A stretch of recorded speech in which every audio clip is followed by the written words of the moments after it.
Halo, selamat siang adik-adik. Berjumpa lagi dengan Ibu dalam mata pelajaran Bahasa Indonesia. Oke, seperti biasa ya, kita sudah absen di WA ya. Jadi untuk adik-adik yang baru absen, segera menonton video yang Ibu buat ini, oke? Nah, seperti biasa ya, kita akan berdoa terlebih dahulu. Persiapkan diri kalian. Menurut kepercayaan masing-masing, berdoa dimulai.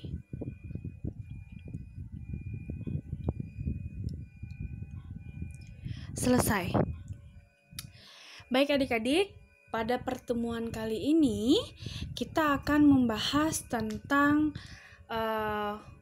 fiksi dan non-fiksi ya. Ini kenapa ada satu di sini karena ini bagian pertama. Jadi minggu depan Ibu akan membahas bagian yang kedua. Oke, kita langsung saja ya memasuki pembahasan pada hari ini. Yang pertama, kita akan membahas tentang pengertian dari fiksi dan non-fiksi. Yang kedua, kita akan membahas ciri-cirinya. Ketiga, kita akan membahas tentang jenis-jenisnya. Dan yang terakhir, kita akan membahas tentang unsur-unsurnya. Oke, langsung saja ya adik-adik. Pengertian. Nah, kita mendahului dari yang fiksi ya, buku fiksi ya.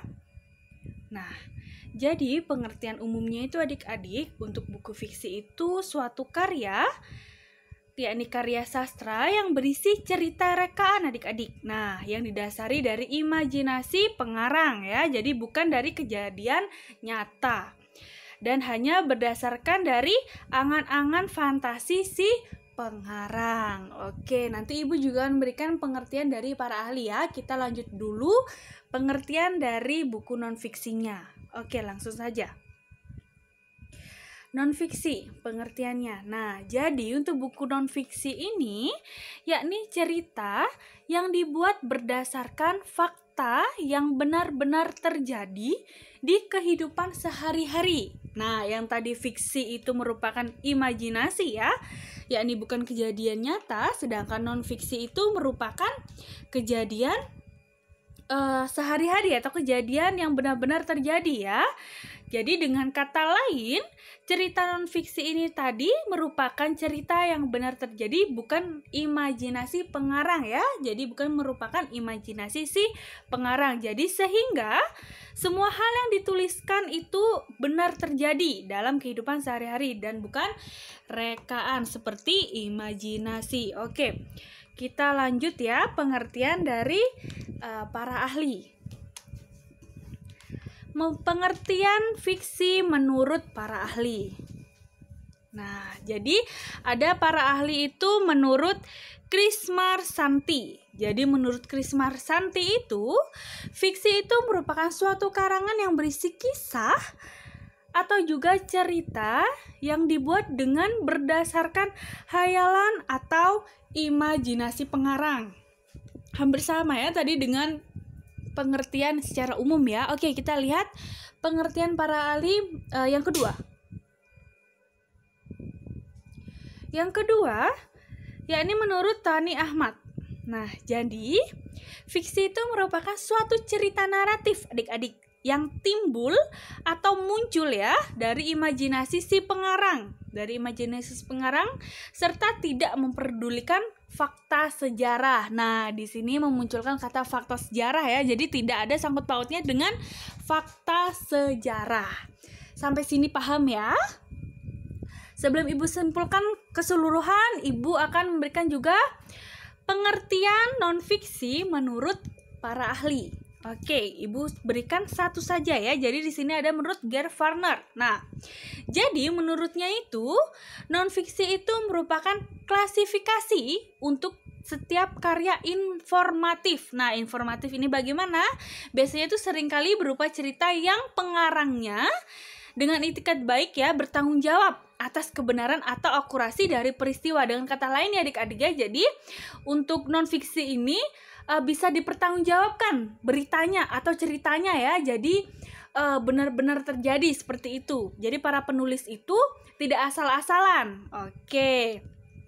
Nah, jadi Ibu bisa simpulkan ya dari pengertian para ahli atau dari pengertian keseluruhan dari buku fiksinya ya. Jadi menurut Ibu itu untuk fiksinya itu merupakan karya imajinatif ya, atau imajinasi si pengarang ya, yang dibuat tertulis maupun tidak tertulis ya. Tapi juga masih memiliki nilai kebenaran ya, berdasarkan apa nanti kebenarannya itu berdasarkan pengalaman seseorang seperti itu.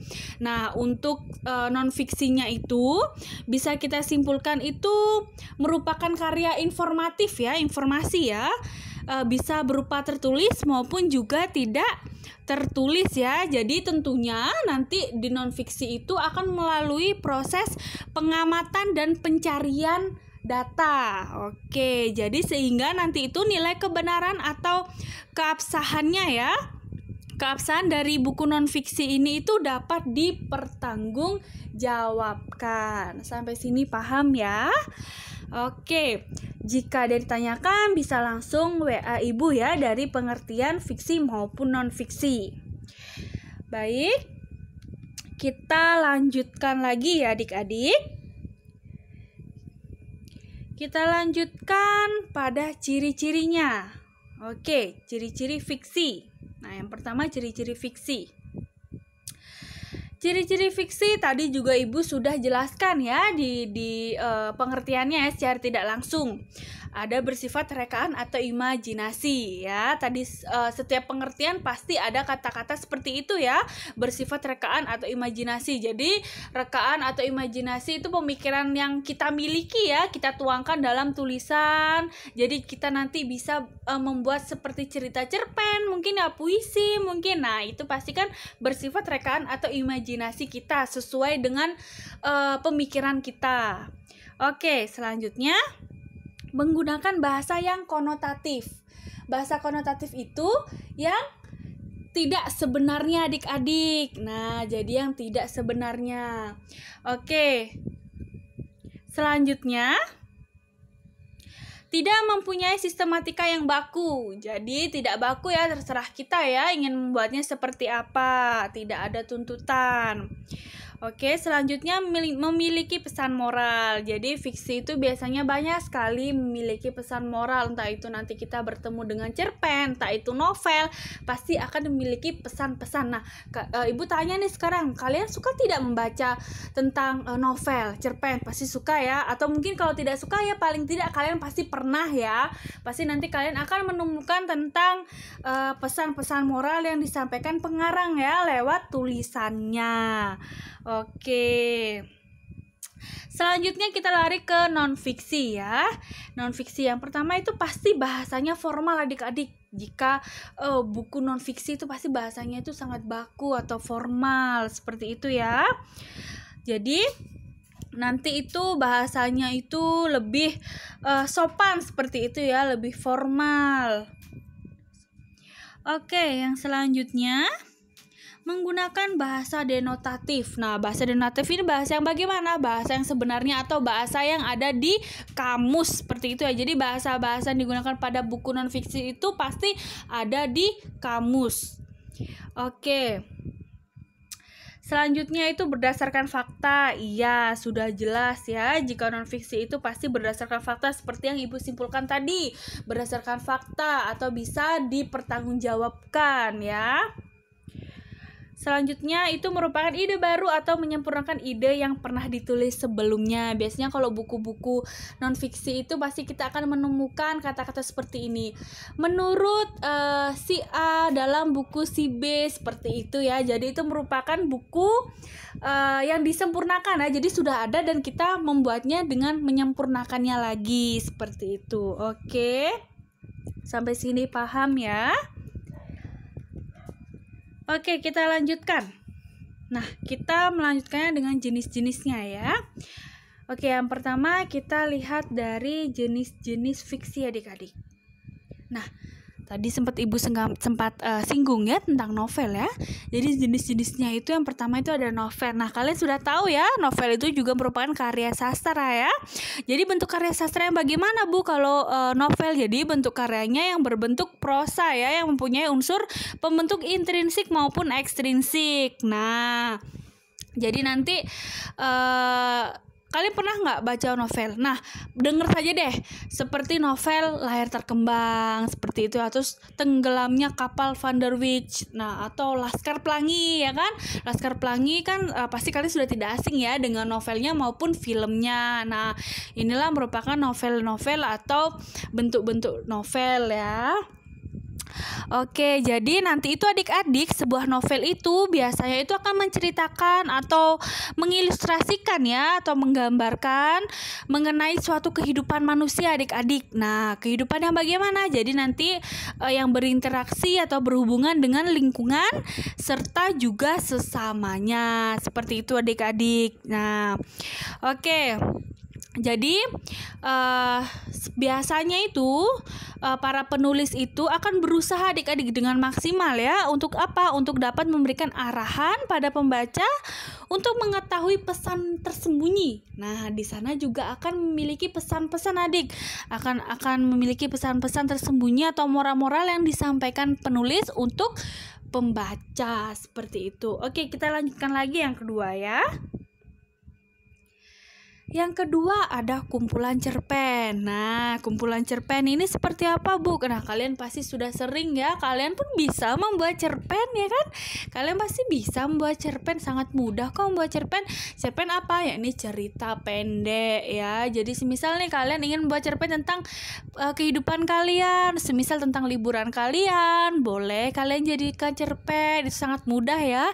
Jadi kalian bisa membuat cerpen tentang liburan kalian selama liburan pulang kampung semisal, atau mungkin kalian pernah ada yang keluar negeri, liburan kalian ke negara tetangga ya, atau Malaysia, Singapura, seperti itu ya, bisa kalian buatkan cerpen. Oke, selanjutnya ada drama adik-adik. Nah, drama ini pasti kalian tahu ya. Nah, paling yang cewek-cewek ini pasti akan berpikiran, wih, drama Korea Bu. Wah, drama Korea. Oke. Nah, jadi drama di sini ya itu merupakan genre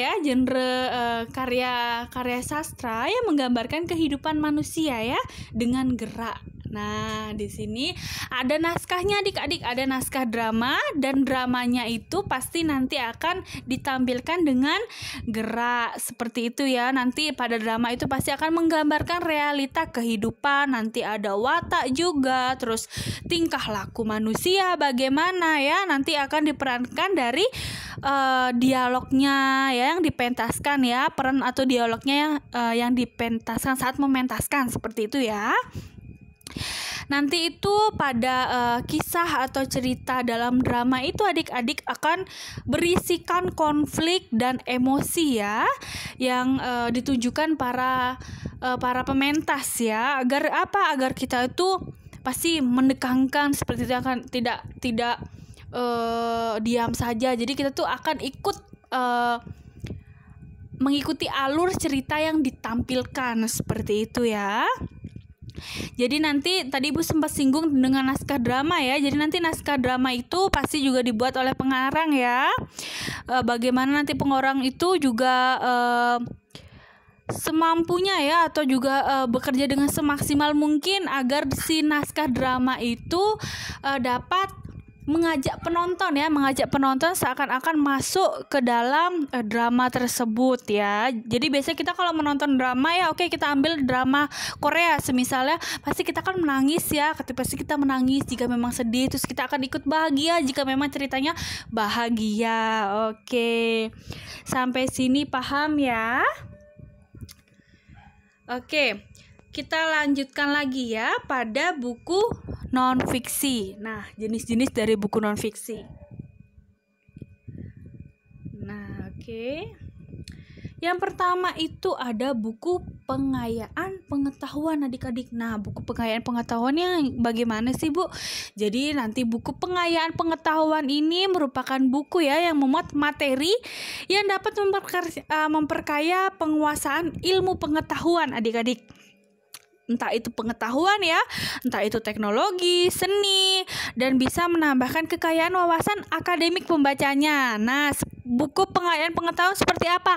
Iya, seperti buku bahasa Indonesia ya, buku paket kita. Terus juga buku matematika, misalnya ada buku paketnya kan, itu juga merupakan buku pengayaan pengetahuan. Terus juga buku-buku pembelajaran itu merupakan buku pengayaan pengetahuan. Sampai sini paham ya? Jadi yang berisi tentang wawasan akademik pembacanya. Oke. Selanjutnya ada buku pengayaan keterampilan. Nah, jadi untuk buku pengayaan ini pasti berisikan materi yang dapat memperkaya penguasaan keterampilan di bidang tertentu. Nah, di bidang tertentu seperti apa? Semisal di bidang keperawatan, ada buku tentang keperawatan. Di bidang perhotelan, ada buku khusus tentang perhotelan ya. Nah, jadi keterampilan-keterampilan itu merupakan buku-buku itu merupakan dari buku pengayaan keterampilan. Nah, semisal ibu berikan contoh membuat mesin tetas elektronik seperti itu ya, itu berarti untuk anak jurusan mesin seperti itu ya. Terus ada perawatan anggrek seperti itu, buku-buku perawatan anggrek. Jadi itu untuk jurusan pertanian seperti itu ya. Jadi buku pengayaan keterampilan itu keterampilan di bidang tertentu seperti kalian ya di perhotelan memiliki buku khusus perhotelan. Terus di buku keperawatan memiliki buku khusus keterampilan di bidang keperawatan. Sampai sini paham ya? Oke. Ibu lanjutkan yang ketiga.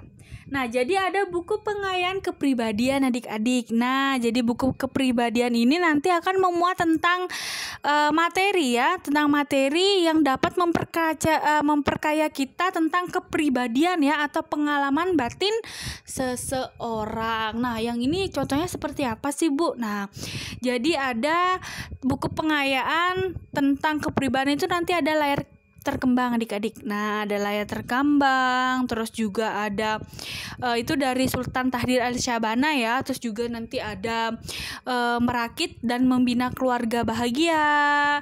Nah, jadi nanti kalau kalian ingin tahu tentang buku pengayaan kepribadian, kalian bisa coba membaca dua buku pengayaan kepribadian yang ibu barusan sebutkan ya. Oke. Kita lanjutkan lagi ya adik-adik. Unsur dari fiksi. Nah, jadi unsur-unsurnya ya, kita unsur-unsur fiksi. Nah, unsur-unsur ini ibu bahas dari fiksi dulu ya. Jadi setelah nanti ibu unsurnya membahas tentang unsur fiksi, ibu akan membahas tentang unsur-unsur non-fiksi. Nah, unsur fiksi itu yang pertama juga ada unsur intrinsiknya adik-adik. Selanjutnya ada unsur ekstrinsik. Nah, dia memiliki dua ya, memiliki dua seperti tadi novel, entah itu cerpen, itu juga pasti akan memiliki unsur fiksi yakni intrinsik dan ekstrinsik. Oke, langsung saja. Jadi, pada unsur intrinsik itu akan berisi tema adik-adik. Nah, Bu, tema yang bagaimana? Pasti kalian ingat ya, dari pertemuan-pertemuan sebelumnya kita juga sudah membahas tentang tema. Jadi temanya itu bisa bersifat umum ya. Jadi tema itu nanti digunakan untuk apa? Untuk menentukan ke arah mana sih cerita ini akan dibuat, ya kan? Menentukan topiknya, untuk tahu cerita ini akan dibawa kemana arahnya, seperti itu. Oke. Yang kedua sudah pasti akan berisi tentang amanat ya, ini pesan-pesan yang disampaikan oleh pengarang. Jadi entah nanti cerita tentang cerpen, semisal si kancil ya, ada cerita pendek tentang si kancil yang suka mencuri, nanti ada amanatnya di sana bahwa kita tidak boleh mencuri, seperti itu ya. Oke. Selanjutnya ada tokoh atau penokohan adik-adik. Nah, jadi di sini tokoh itu adalah pelaku cerita ya. Jadi nanti orang-orang yang terlibat di dalam cerita yang dibuat oleh pengarang adik-adik. Nanti bisa ada terdiri dari tokoh utama ya kan. Terus sisanya nanti apa Bu namanya? Jadi nanti sisanya dari tokoh utama itu merupakan pemeran pembantu ya, bukan pembantu yang memasak, mengepel, bukan ya. Jadi di sini peran pembantu itu maksudnya peran yang membantu tokoh utama seperti itu ya. Jadi nanti penokohan ini akan dibagikan dari 3 jenis adik-adik. Ada antagonis, ada protagonis, ada tritagonis ya. Jadi ada yang jahat, ada yang baik, dan ada yang penengah. Seperti itu. Pasti kalian sudah paham ya tentang penokohan. Oke, selanjutnya ada sudut pandang adik-adik. Nah, jadi sudut pandang ini bagaimana? Ada sudut pandang pertama, sudut pandang kedua, seperti itu ya. Ada kata aku, ada kata dia, seperti itu. Oke.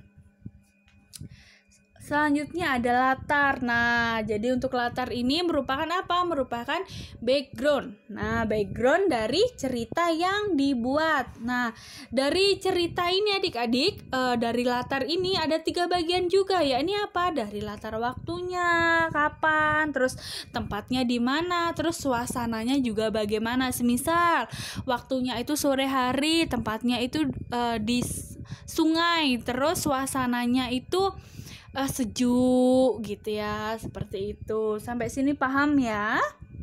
Ibu hanya akan mengingatkan tentang unsur-unsur ini ya. Biasanya kita kan sudah membahasnya tentang unsur cerpen seperti itu ya. Pasti kita akan menemukan bagian-bagian ini pada bab cerpen. Oke.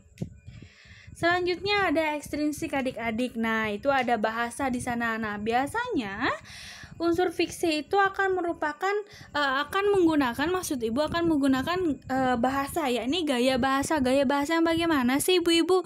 Bu, jadi nanti gaya bahasa ini pada unsur ekstrinsik, gaya bahasanya itu akan merupakan menggunakan rangkaian-rangkaian kata-kata ya yang diciptakan oleh pengarang. Untuk apa? Untuk membuat cerita itu agar lebih hidup. Nah, agar lebih hidup atau tidak terkesan monoton seperti itu ya. Jadi biar pembacanya atau yang menonton semisal drama itu tidak diam saja seperti itu, tidak hanyut dalam ceritanya. Nah, di sini pemeran pengarang sangat penting ya adik-adik ya. Jadi bisa menggunakan majas ya, bisa menambahkan majas, terus pemilihan istilah yang lain seperti itu. Nanti majas-majas ini ibu akan bahas pada pertemuan selanjutnya ya. Ibu akan jelaskan lagi. Oke, kita lanjut dulu ya. Selanjutnya ada latar belakang adik-adik. Nah, dari latar belakang ini apa sih Bu? Nah, jadi untuk latar belakang ini nanti ada 3 bagian juga adik-adik. Ada latar belakang sejarahnya, terus ada latar belakang penciptanya atau penciptaannya, terus juga ada kondisi masyarakat. Nah, jika kita lihat dari latar belakang sejarah adik-adik, jadi nanti latar belakang sejarah ini tuh bukan merupakan bagian cerita adik-adik. Nah, melainkan apa? Melainkan sebuah cerita yang sangat dipengaruhi oleh latar belakang dari sejarah penulisnya. Nah, jadi bagaimana nanti sang penulis itu menjalani hidup dan lain-lain seperti itu ya. Jadi latar sejarah si penulisnya. Terus yang kedua juga ada latar belakang dari penciptaannya. Nah, jadi nanti latar belakang dari penciptaannya ini akan memiliki kaitan dengan tujuan cerpen atau drama itu dibuat. Nah, misalnya bagaimana Bu? Jadi misalnya seperti ini adik-adik. Nanti seorang pengarang itu kan membuat cerpen untuk mengenang sahabatnya yang telah meninggal seperti itu ya. Jadi nanti didedikasikan adik-adik pada seseorang seperti itu. Jadi itu seorang pengarang membuat cerpen untuk mengenang sahabatnya, itu merupakan latar belakang penciptaan. Oke, jadi kok bisa sih cerpen ini diciptakan? Apa sih latar belakangnya? Nah, jadi latar belakangnya itu soalnya seorang pengarang itu kehilangan sahabatnya. Jadi seorang pengarang ini atau seorang pengarang si A ini membuat cerpen tentang yang berjudul A untuk mengenang sahabatnya yang telah meninggal. Paham ya sampai sini? Terus yang ketiga itu ada kondisi masyarakat. Jadi nanti kondisi masyarakat itu seperti tentang penulisan atau menuliskan cerita itu yang mempengaruhi ceritanya ya. Jadi cerita tentang kondisi-kondisi tentang masyarakat atau kehidupan sehari-hari ya. Jadi seperti masa peperangan, seperti itu ada cerita tentang peperangan gitu ya. Jadi nanti para penulis itu akan mengekspresikan perasaannya di waktu peperangan itu. Semisal si pengarang ini atau si penulis ini membuat cerpen atau membuat cerita tentang COVID. Nah, tentang COVID ya, kondisi masyarakat yang kita alami sekarang. Jadi nanti pasti si pengarang itu akan masuk dulu terlebih dahulu perasaannya ya, mengekspresikan perasaannya di waktu atau di tempat kejadian yang akan diceritakan seperti itu. Oke.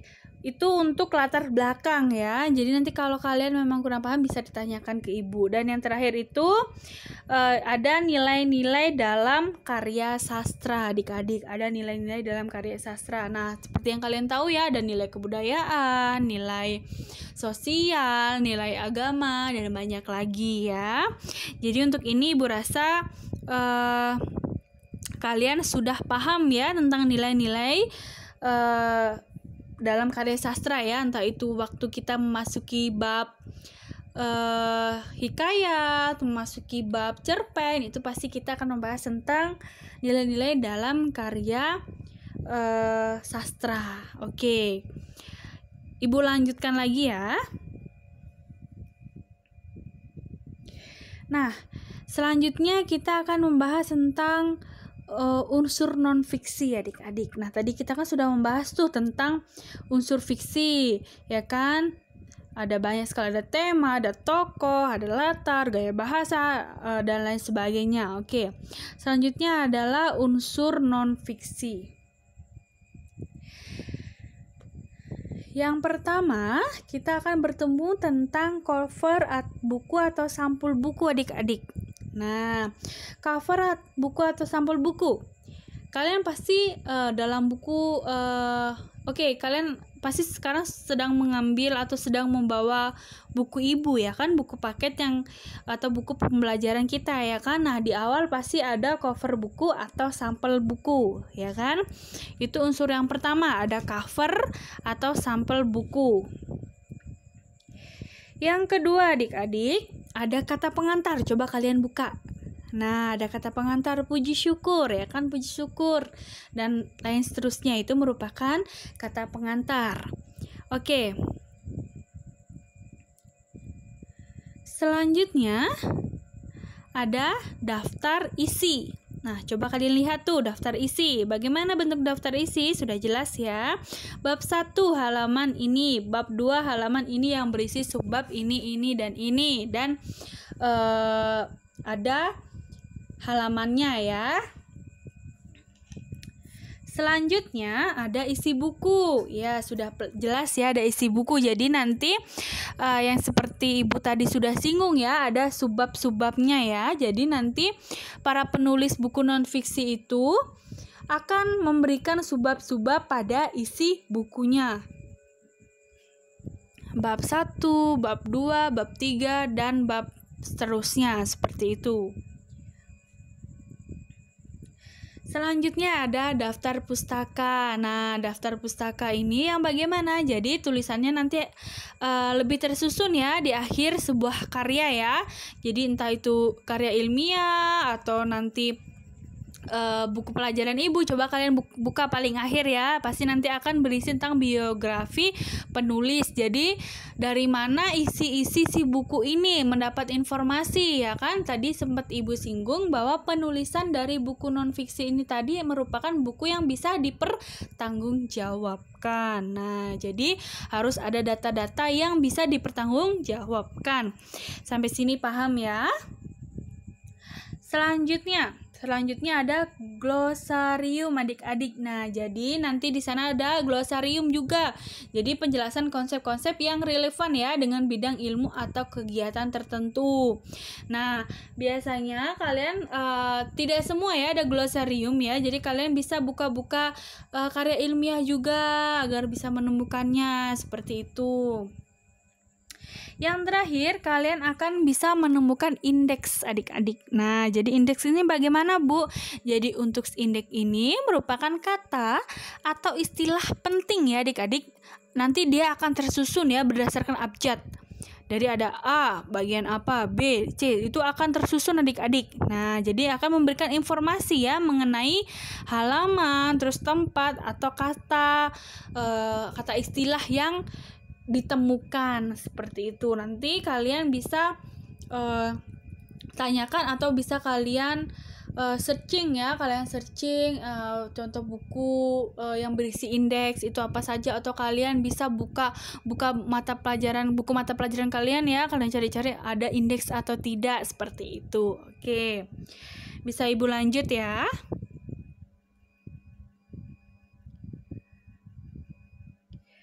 Oke adik-adik, jadi pemaparan pada hari ini itu tentang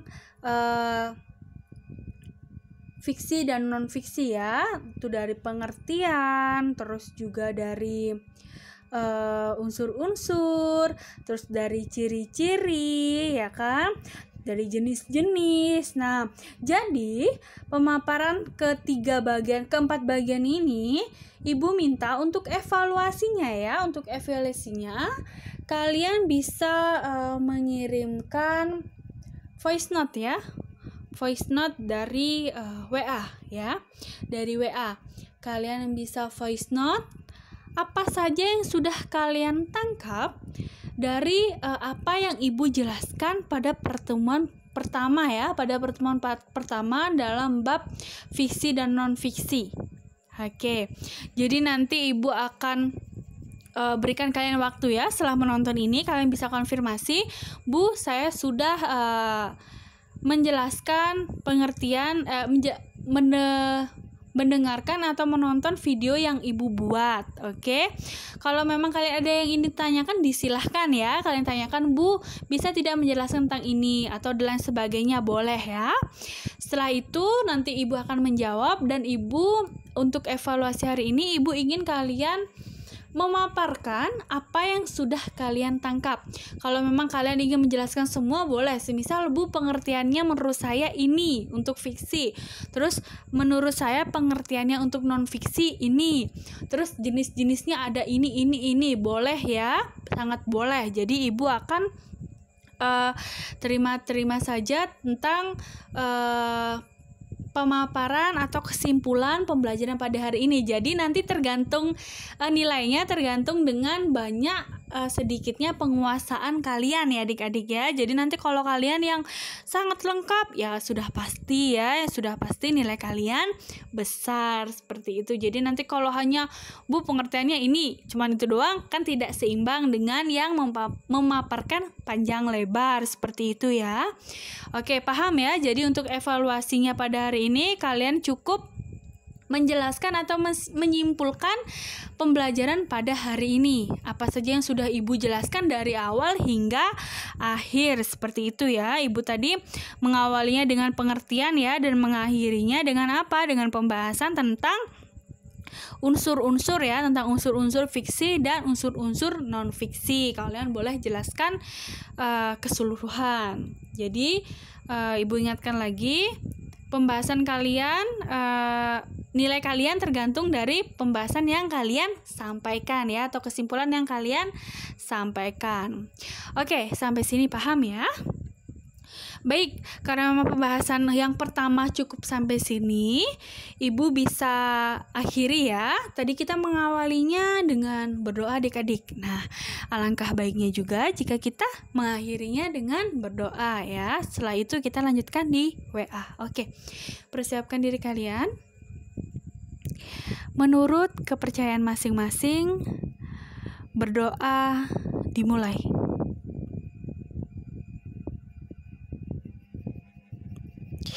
Selesai. Nah, oke adik-adik. Jadi setelah ini kalian boleh konfirmasi, Bu, saya sudah selesai menonton. Tapi kalau kalian lupa-lupa ingat, boleh kalian ulang-ulang ya videonya ya, untuk memaparkan atau menjelaskan tentang pembelajaran pada hari ini. Baik adik-adik, itu saja pertemuan pada hari ini. Ibu harap kalian paham dengan apa yang Ibu jelaskan. Nanti kalau memang kalian kurang paham, kalian bisa tanyakan. Oke? Baik, itu saja. Ibu akhiri ya. Kita selanjutnya akan lanjut di WA. Oke, selamat siang.